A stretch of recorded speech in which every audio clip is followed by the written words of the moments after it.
حضرت جی رحمت اللہ علیہ کے انتقال کے بعد میں حضرت جی رحمت اللہ علیہ نے جو شورا بنائی تھی اس شورا میں سے 10 آدمی تھے، اس 10 میں سے 5 نظام الدین میں تھے.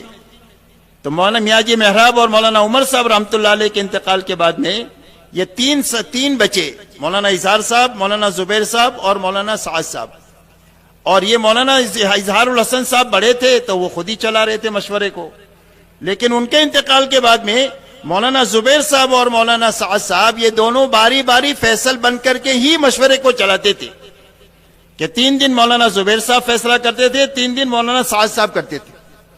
تو یہ مشورے کی ترتیب ہے پوری دنیا میں کہ شورا سے کام چلے گا اور فیصل کی تبدیلی کے ساتھ چلے گا. اب اس میں بعض مرتبہ ایسا بھی ہوتا ہے کہ بھئی شورا کی جماعت جو ہے اس کے اندر ساتھی کچھ کم ہو گئے. جیسے حضرت جی رحمت اللہ علیہ نے 10 آدمیوں کی شورا بنائی تھی جس میں سے 8 کم ہو گئے، 2 ہی بچے.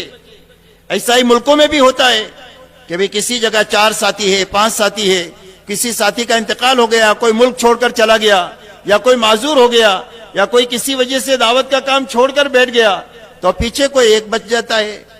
تو جو ایک بچ جاتا ہے وہ ذمہ دار نہیں بن جاتا، وہ امیر نہیں بن جاتا. اسی کوئی ترتیب نہ شریعت میں ہے اور نہ سیرت میں اس کی کوئی آپ کو مثال ملے گی. یہ جو کچھ دلائل ہے وہ سارے دلائل بے بنیاد ہے. بلکہ اس میں یہ ہوگا کہ جو ایک فرد بچا ہے تو وہ فرد شورا کا فرد بچا ہے، وہ امیر نہیں بچا، کہ وہ امیر نہیں بنے گا. امیر تو بنانے سے بنتا ہے، خود کوئی امیر بن نہیں جاتا. یہ اچھی بات سمجھنے کی ہے کہ شیطان یہ دھوکہ دے رہا ہے کہ ایک آدمی بچ گیا تو وہ امیر بن گیا. حالانکہ کسی کمپنی میں 3 آدمی اگر پارٹنر ہو تو 2 پارٹنر مر جائے تو پیچھے پارٹنر بچے گا کہ مالک بچے گا؟ کیوں بھائی پیچھے بچنے والا مالک بچا کہ پارٹنر بچا؟ پارٹنر بچا تو مالک کیسے بن جائے گا؟ تو یہ جو ہے وہ یہ بے بنیاد باتیں ہیں. تو اس لیے یہ ترتیب ہے کہ بھئی اگر ایک آدمی بچا ہے تو شورا کی تکمیل ہو جائے، اور شورا کی تکمیل ہو کر کے پھر اس کے بعد میں بحسن خوبی اس کام کو چلایا جائے. بہرحال فرمایا سب سے پہلی بنیاد جو ہے یہ مشورہ ہے، اور مشورہ اس بنیاد پر ہوگا، ان چیزوں سے بچ کر ہوگا. اگر مشورہ ختم ہو گیا یا مشورے کا رخ بدل گیا تو اس کا سب سے پہلا اثر جو ہوگا وہ اجتماعیت پر پڑے گا. اس لیے کہ کام کرنے والے عملے کو سمیٹے رکھنے کی اور جوڑے رکھنے کی جو سب سے بڑی طاقتور ہے اور قوت حاکمہ ہے وہ مشورہ ہے، کہ جو مشورہ سب کو جوڑ کر کے رکھتا ہے جب صحیح بنیادوں پر ہوتا ہے. اب مشورہ ختم ہو جائے یا اس کا رخ بدل جائے تو اس کا سب سے پہلا اثر جو پڑے گا وہ اجتماعیت پر پڑے گا. اسی لیے مولانا الیاس صاحب رحمت اللہ علیہ نے فرمایا کہ دوسری بنیاد جو ہے وہ اجتماعیت ہے.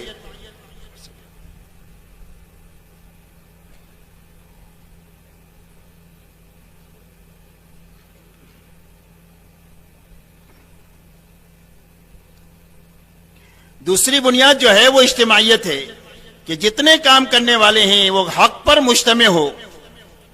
اجتماعیت حق پر جمع ہونے کا نام ہے چاہے تھوڑے ہوں، اور باطل پر جمع ہونے کا نام تفرقہ ہے چاہے لاکھوں کروڑوں ہوں. اسی لیے قرآن کہہ رہا ہے تحسبهم جميعا وقلوبهم شتى، کہ آپ کو یہ بڑا مجمع اور بھیڑ نظر آئے گی لیکن اندر سے یہ سارے کے سارے پھٹے ہوئے ہیں. قرآن کہہ رہا ہے ان کے اندر میں جوڑ نہیں ہے، یہ تفرقہ ہے، اندر سے دل پھٹے ہوئے ہیں. تو اس لیے فرمایا حق پر مجتمع ہونا یہ سب دوسری بنیاد ہے کہ جو کام کرنے والے ہیں وہ حق پر مجتمع ہو. اس لیے کہ اجتماعیت بہت بڑی طاقت ہے، اور اجتماعیت اللہ کی مدد کو کھینچ کر لانے والی چیز ہے، اور اجتماعیت اس امت کے لیے سب سے بڑی رحمت ہے، اور اس امت کا افتراق اس امت کے لیے سب سے بڑا عذاب ہے. اسی لیے مولانا انعام الحسن صاحب رحمت اللہ علیہ نے ایک مرتبہ پرانوں سے یوں کہا کہ ہم میں کا کوئی آدمی یہ دعویٰ نہیں کر سکتا ہے کہ میں خطا کار نہیں ہوں، کہ ہم میں سے ہر آدمی جو ہے وہ خطا کار ہے، لیکن اگر ہمارے دل آپس میں جڑے ہوئے ہوں گے، ایک دوسرے کی خیرخواہی ہوگی، ایک دوسرے کو آگے بڑھانے کا جذبہ ہوگا، ایک دوسرے کو درگزر کرنا اور معاف کرنے کا جذبہ ہوگا، اور ہر ایک سے صلاحیت کے اعتبار سے کام لینے کا جذبہ ہوگا، تو فرمایا اللہ ہماری خطاؤں کو معاف کرتے رہیں گے اور ہمارے عیوب پر پردہ ڈالتے رہیں گے، اور اللہ ہم سے دین کا کام لیتے رہیں گے. اور یوں فرمایا اگر ہمارے دلوں میں تشدد ہوا اور دلوں میں پھٹن ہوئی اور تیری میری ہوئی اور ایک دوسرے کی بدخواہی ہوئی، تو فرمایا چاہے مطلوبہ قربانی دے ڈالے اور صحیح نہج کے ساتھ دے ڈالے تو بھی جو ہے اس کا کوئی نتیجہ نہیں ہوگا، اس لیے کہ اللہ کی تائید جو ہے وہ ختم ہو جائے گی. آپ دیکھو جب آپس میں انتشار ہوا ہے تو مستجاب الدعوات لوگوں کی دعائیں بھی آسمان پر جانے سے رک گئی ہے اور مدد آنا جو ہے وہ رک گئی ہے. اس لیے فرمایا دوسری بنیاد اجتماعیت ہے کہ ہمارے کام کرنے والے سارے کے سارے کام پر حق پر مجتمع ہو. اور فرمایا تیسری بنیاد جو ہے یہ اخلاص ہے کہ سارے کام کرنے والوں کے سامنے صرف اللہ ہو اور آخرت ہو. کہ اس محنت کے ذریعے سے ہم کیا چاہتے ہیں؟ فرمایا یہ چاہتے ہیں کہ اللہ کی رضا پر جیے، اللہ کی رضا پر مرے. اور اس محنت کے ذریعے سے ہم یہ چاہتے ہیں کہ اللہ ہماری آخرت بنا دے، بس اور ہم کچھ نہیں چاہتے. فرمایا یہ تیسری بنیاد ہے. اگر ان تین بنیادوں میں سے کوئی ایک بنیاد بھی اگر ختم ہوئی کام میں سے تو فرمایا کام بھی خطرے میں آ جائے گا اور کام کرنے والے بھی خطرے میں آ جائیں گے. اس لیے ہر کام کرنے والا اللہ کو اور آخرت کو سامنے رکھ کر کے چلے. اس لیے کہ جب اللہ کو اور آخرت کو سامنے رکھ کر چلے گا تو نہ یہ فتنہ کرے گا نہ فتنہ کرنے کا ذریعہ بنے گا. اس لیے کہ اللہ اور آخرت جھگڑے کی چیز ہی نہیں ہے. اللہ جھگڑے کی چیز نہیں ہے اور آخرت بھی جھگڑے کی چیز نہیں ہے. جھگڑے کی دو چیزیں ہیں، حب مال ہے اور حب جاہ ہے. یہ دنیا میں دو جھگڑے کی چیزیں ہیں بڑی بڑی، مال کی محبت اور بڑا بننے کی محبت. فرمایا جہاں مال کی محبت آئے گی وہاں پر تشدد اور اختلاف شروع ہوگا، اور جہاں بڑا بننے کا جذبہ پیدا ہوگا وہیں پر افتراق اور تشدد جو ہے وہ پیدا ہوگا. ورنہ جہاں آخرت اور اللہ ہے فرمایا وہاں کبھی بھی نہ فتنہ ہوگا اور نہ فتنہ کرنے کا آدمی جو ہے وہ ذریعہ بنے گا. اسی لیے کتابوں میں آتا ہے کہ حضرت عبداللہ ابن عمر رضی اللہ تعالیٰ عنہ ایک مرتبہ ایک جگہ سے تشریف لے جا رہے تھے. دیکھا ایک مجمع بیٹھا ہوا بات چیت کر رہا ہے. اتنے میں ایک بڑا آدمی فاخرہ لباس میں اونٹنی پر، بڑی اچھی اونٹنی کے اوپر، اچھی زین کے اوپر سوار ہو کر کے وہاں اترا ان کے بیچ میں. اور بیٹھتے ہی اس نے یوں کہا کہ اس امر خلافت کا ہم سے زیادہ حقدار کون ہو سکتا ہے؟ یعنی جو خلافت کا مسئلہ ہے سب سے زیادہ حقدار ہم ہیں اس کے. تو حضرت عبداللہ ابن عمر رضی اللہ تعالیٰ عنہ فرماتے ہیں کہ میرے کان میں آواز آئی اس کی، تو میرے دل میں یہ بات آئی کہ میں اس سے کہوں کہ اس امر خلافت کا حقدار وہ ہے جس نے تجھ کو اور تیرے باپ کو مسلمان بنایا، وہ زیادہ حقدار ہے اس کا. لیکن فرمایا مجھے آخرت یاد آ گئی اور جنت کی نعمتیں یاد آ گئی، تو میں نے کہا اپنے کو یہ جھگڑے میں پڑنا نہیں ہے. تو جو اللہ کو اور آخرت کو سامنے رکھ کر چلے گا وہ کبھی جھگڑا کرے گا نہیں، نہ فتنہ کرے گا، نہ امت کو توڑے گا، نہ امت کے توڑنے کا ذریعہ بنے گا. اس لیے فرمایا کہ یہ تین بنیادیں ہیں، اگر یہ تین بنیادیں محفوظ ہے تو کام بھی محفوظ ہے اور کام کرنے والے بھی محفوظ ہے. اب میرے محترم دوستو، یہ اتنا عالی کام اللہ تعالیٰ نے ہمیں عطا فرمایا ہے. اب اس کام کو اچھی طرح ہم کو سمجھنا ہے.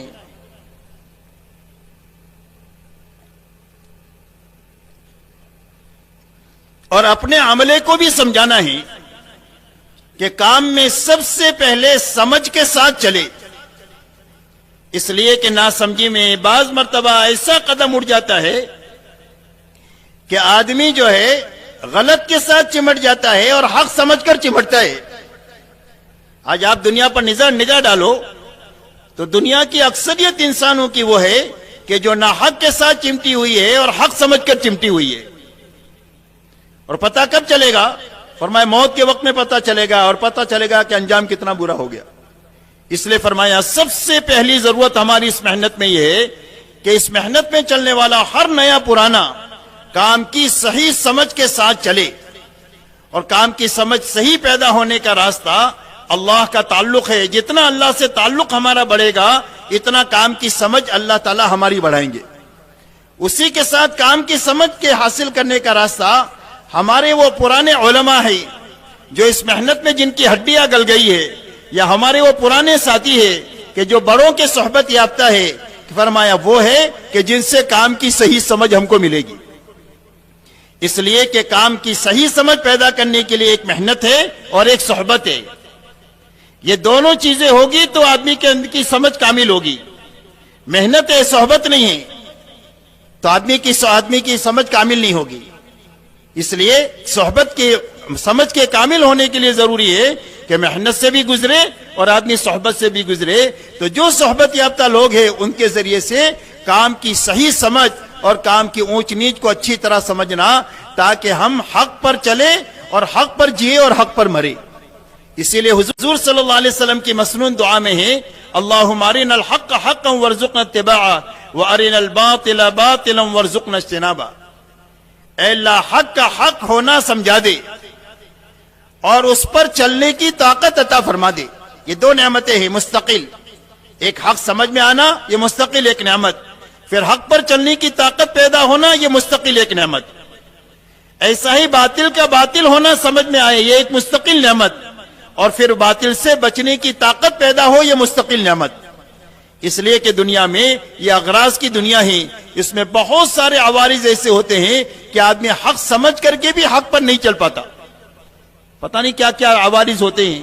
ایسا ہی ایک چیز باطل ہے لیکن اس کے ساتھ باطل سمجھ کر چمٹا ہوا ہوتا ہے عوارض کی وجہ سے، اور آدمی ہمت نہیں کر پاتا. یہاں تک کہ جب انجام آتا ہے تو اس وقت میں خون کے آنسو ہوتا ہے اور اس کے آنسو کا پوچھنے والا کوئی نہیں ہوتا.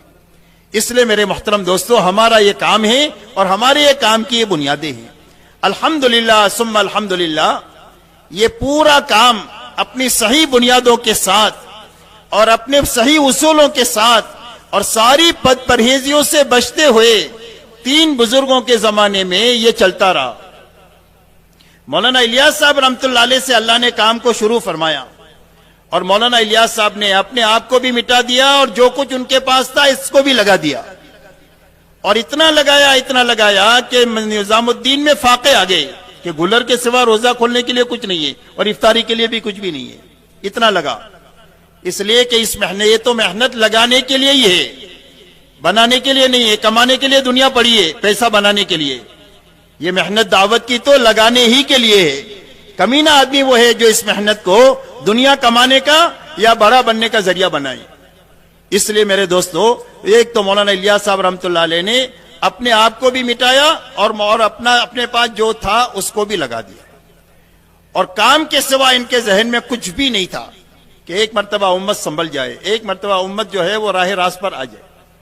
اس کے بعد مولانا یوسف صاحب رحمۃ اللہ علیہ کو اللہ تعالیٰ نے مولانا الیاس صاحب کے بعد میں موقع دیا، اور سن 44 میں مولانا الیاس صاحب رحمۃ اللہ علیہ کا انتقال ہو گیا. تقریباً 26 میں کام شروع ہوا ہے اور تقریباً 18 سال کام کا موقع ملا جس میں اپنے آپ کو مٹایا گلایا اور اللہ ایک کام کو دھکا دے کر کے گئے. اس کے بعد میں 44 میں انتقال ہوا. اس کے بعد مولانا یوسف صاحب رحمۃ اللہ علیہ کو مولانا الیاس صاحب کی بنائی ہوئی شورا کے ذریعے سے ان کو ذمہ دار طے کیا گیا کہ بھئی اب یہ ذمہ داری سنبھالیں. اور مولانا الیاس یوسف صاحب رحمۃ اللہ علیہ نے بھی پوری دنیا سے اپنے آپ کی نگاہ کو ہٹا کر پوری طرح آخرت کو اور امت کو سامنے رکھ کر اپنے آپ کو اتنا انہماک کے ساتھ لگایا کہ 4 مہینہ نظام الدین کی مسجد میں ایسے گزر جاتے تھے کہ ایک دیوار کے بعد مولانا کا گھر ہے اور 4 مہینے تک مولانا گھر نہیں جاتے تھے. اور جب مولانا گھر پر جاتے تھے تو گھر والوں کی عید ہو جاتی تھی کہ مولانا گھر میں آ گئے. اتنا انہماک کے ساتھ میں کام کو لگایا، اور الحمدللہ آپ جانتے ہیں کہ اللہ تعالیٰ نے ان کے زمانے میں خوب خیر و خوبی کے ساتھ میں ہر قسم کی خرابی سے کام کو بچا کر کے اللہ تعالیٰ نے کام کو آگے بڑھا دیا. اس کے بعد مولانا یوسف صاحب رحمۃ اللہ علیہ کے انتقال کے بعد میں مولانا انعام الحسن صاحب کو مشورے سے امیر بنایا گیا. اس لیے کہ امیر بنتا نہیں ہے شریعت میں، امیر بنایا جاتا ہے اور اہل و حل و عقد کے ذریعے سے بنایا جاتا ہے. کچھ عوام ناسمجھ لوگوں کے کسی کو امیر کہنے کی وجہ سے کوئی امیر نہیں بن جاتا ہے، بلکہ اس کا ایک شرعی طریقہ ہے، اس شرعی طریقے سے امارت جو ہے وہ وجود میں آتی ہے. بہرحال مولانا انعام الحسن صاحب کو بڑے لوگوں نے مشورے سے ذمہ دار بنایا، اور مولانا انعام الحسن صاحب نے بھی اپنے آپ کو 30 سالہ مٹانے کے ساتھ اس محنت میں چلایا. کبھی دنیا کی طرف جھانک کر کے نہیں دیکھا، بلکہ دنیا وہی سادگی اور وہی ساری چیزوں کے ساتھ کہ جو پہلے تھے آخر تک اسی کے ساتھ میں رہے. یہاں تک کہ ایک مرتبہ شیخ زکریا رحمۃ اللہ علیہ نے ان سے پوچھا کہ مولی انعام آپ کو امارت کے بعد میں کیا ملا، امارت سے کیا ملا؟ تو مولانا انعام صاحب نے یہ فرمایا کہ حضرت پہلے تو اپنی ایک رائے بھی ہوتی تھی، کسی بھی مسئلے میں کوئی رائے ہوتی تھی. امارت کے بعد تو وہ رائے بھی ختم ہو گئی ہے، اب ساتھی مل جل کر کے جو طے کرتے ہیں وہ اس کو کر لیتے ہیں.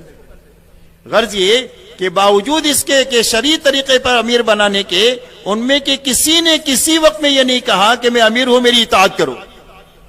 آپ کو کسی کی زندگی میں یہ بات نہیں ملے گی. لیکن ان کی زندگیاں ایسی تھی کہ جس کے نتیجے میں پوری امت کو اللہ نے ان پر مجتمع فرما دیا.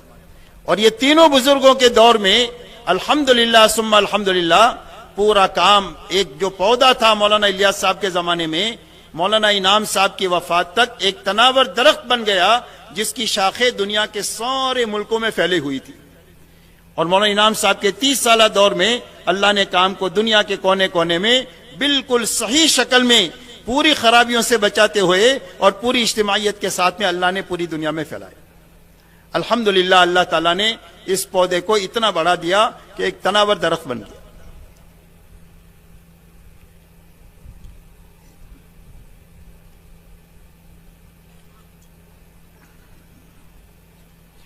اب میرے دوستوں، مولانا انعام الحسن صاحب رحمۃ اللہ علیہ کے انتقال کے بعد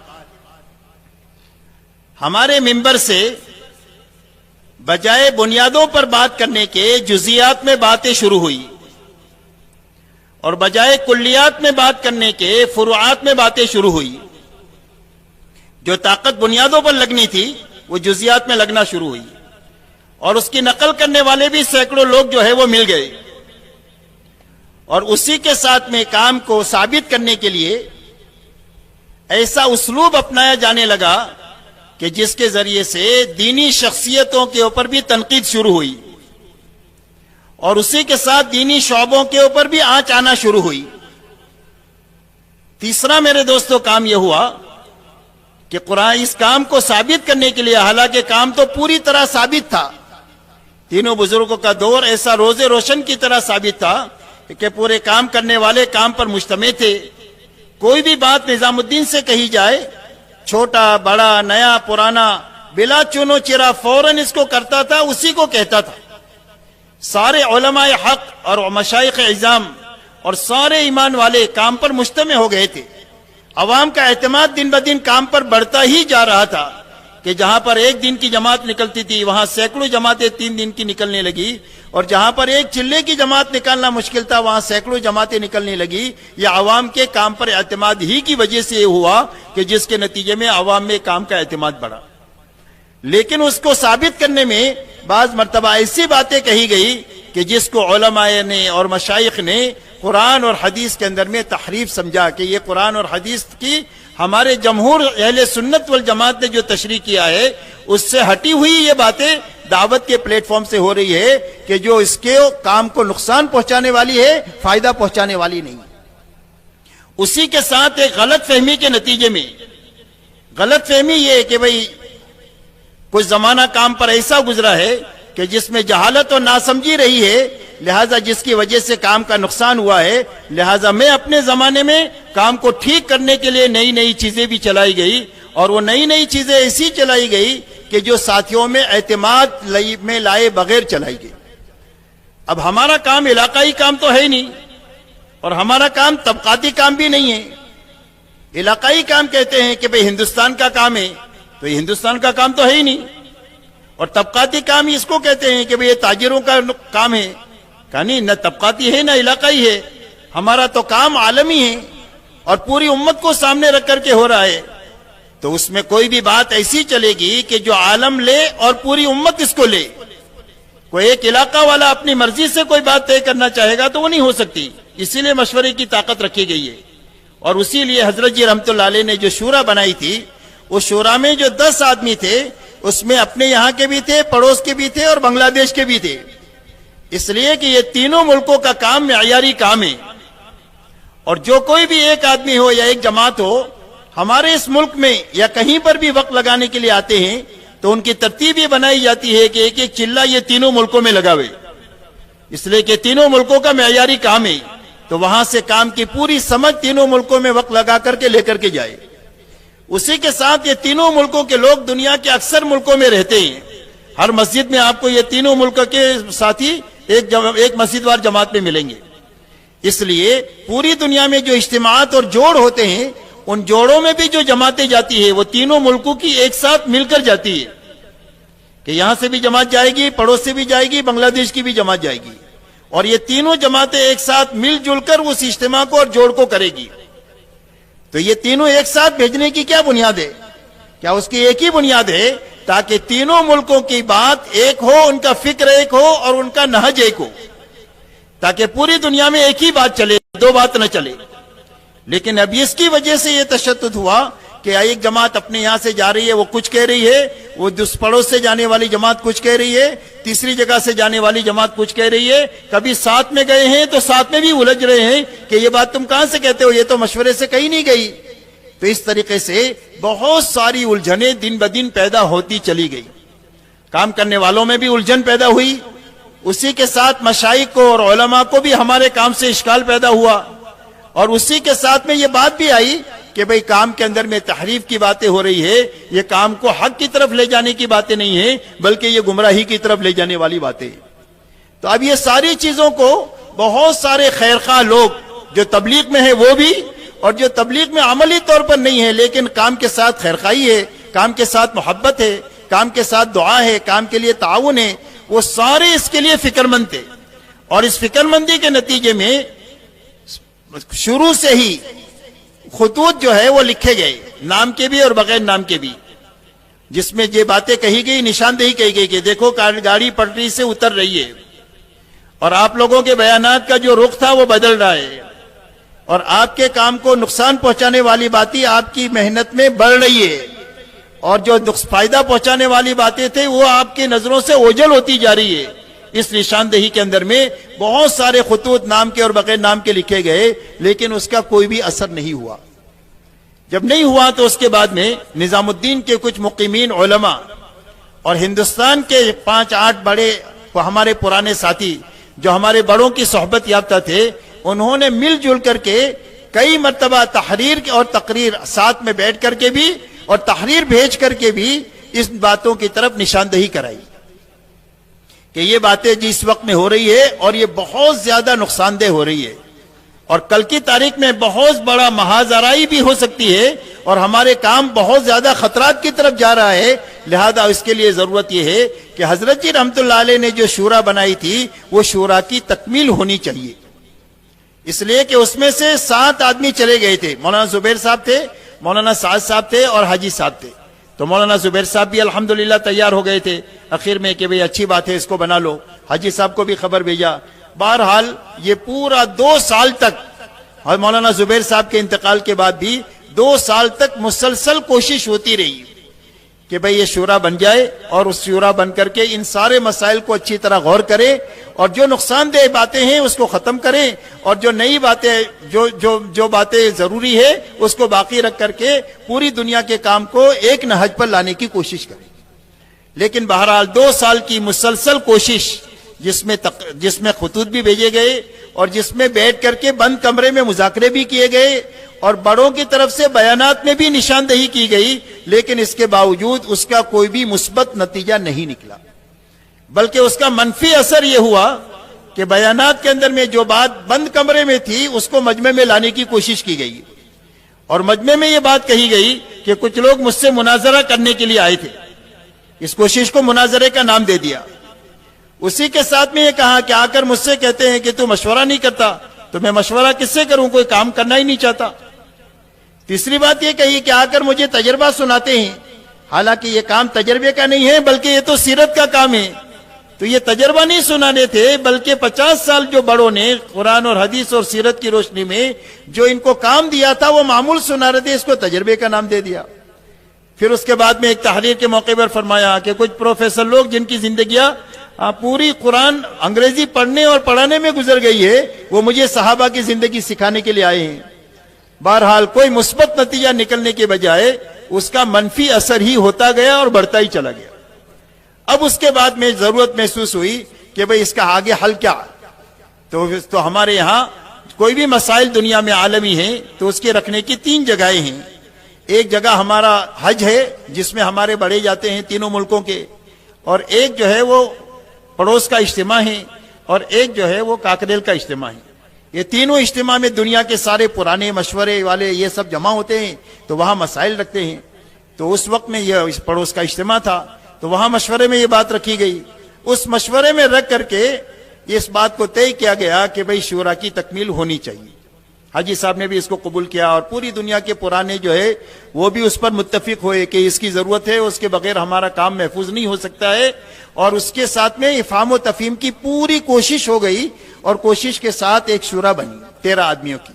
بہرحال وہ بھی تسلیم نہیں ہوئی۔ اب تسلیم نہ ہونے کی کیا وجہ ہے وہ تو اللہ ہی جانے، بظاہر اس میں ہمیں تو کوئی بات سمجھ میں ہی نہیں آتی ہے کہ کام کے نقصان کی بات ہو، بظاہر اس میں تو کام کے نفع ہی کی بات ہے کہ بھئی تینوں ملک والے آپس میں مل جل کر کوئی بات کو طے کرے اور ایک صحیح رخ سے اس کام کو دنیا میں چلا دے۔ بہرحال یہ ساری چیزیں ہوتے ہوتے ہمارے کچھ ساتھیوں سے، اپنے ملک کے ساتھیوں نے یوں کہا کہ بھئی آپ لوگ کیا کر رہے ہو، کچھ سمجھ میں آوے، ہم کو تو پتہ چلتا نہیں، دن بدن بات تو بگڑتی ہی جا رہی ہے۔ تو پھر انہوں نے سوچا کہ چلو ہمارے کچھ ساتھیوں کو جمع کر کے کچھ باتیں ان کے سامنے رکھے۔ چنانچہ کچھ ساتھی ایک جگہ جمع ہوئے، 50-60 ساتھی، اور ان کے سامنے یہ ساری کوشش رکھی کہ ہم نے اتنے خطوط لکھے، اتنی مرتبہ مذاکرے کیے، اور یہ ہوا یہ ہوا یہ ہوا یہ ہوا، لیکن اس کا نتیجہ یہ ہے۔ اب آپ حضرات طے کرو، اگر آپ کہو تو ہم آگے بڑھیں، اور اگر آپ کہو تو ہم یہیں چھوڑ دیں، کام کا جو حشر ہے وہ اللہ تعالیٰ اللہ ہی اس کی حفاظت کرے۔ تو سب متفقہ طور پر یہ طے کیا کہ نہیں، کام کی حفاظت کے لیے ہم کو کوشش چالو رکھنا چاہیے اور اللہ سے دعا مانگتے رہنا چاہیے۔ اسی کے درمیان میں ایک بات یہ ہوئی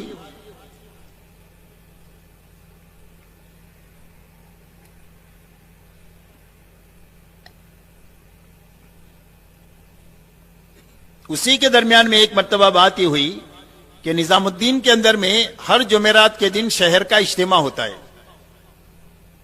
تو شہر کے اجتماع میں بڑا مجمع ہوتا ہے تو کھانا بھی لیٹ ہوتا ہے، عشاء کی نماز بھی لیٹ ہوتی ہے۔ تو عشاء کی نماز کے لیے امام صاحب جب نماز کے لیے نکلے تو پہلی صف میں سے ایک آدمی مسافے کے لیے ہاتھ بڑھایا کھڑے ہو کر، تو امام صاحب نے اس کو مسافہ نہیں کیا۔ انہوں نے سوچا کہ اس سے کروں گا تو دوسرے کھڑے ہوں گے۔ بہرحال جب مسافہ نہیں کیا تو اس آدمی نے پیچھے سے امام صاحب کو ایسا پکڑ لیا۔ ابھی تک یہ فیصلہ نہیں ہوا کہ دوستی میں پکڑا کہ دشمنی میں پکڑا، لیکن اس نے ایسا پکڑ لیا۔ تو بہرحال لوگوں نے چھوڑا کر کے اس کو لے کر گئے، پولیس میں مارے، پولیس نے جو ہے نا اس کو پاگل سمجھ کر کے چھوڑ دی۔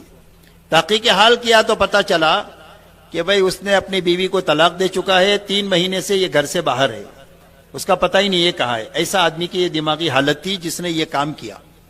لیکن اس مسئلے کو اتنا عموم میں دیا کہ ہزاروں کا مجمع بنایا کہ بھئی امام صاحب کی جان کو نقصان کبھی بھی کچھ بھی ہو سکتا ہے، اس لیے حفاظت کے لیے اور پہرے داری کے لیے مجمع کو نظام الدین میں رہنا چاہیے۔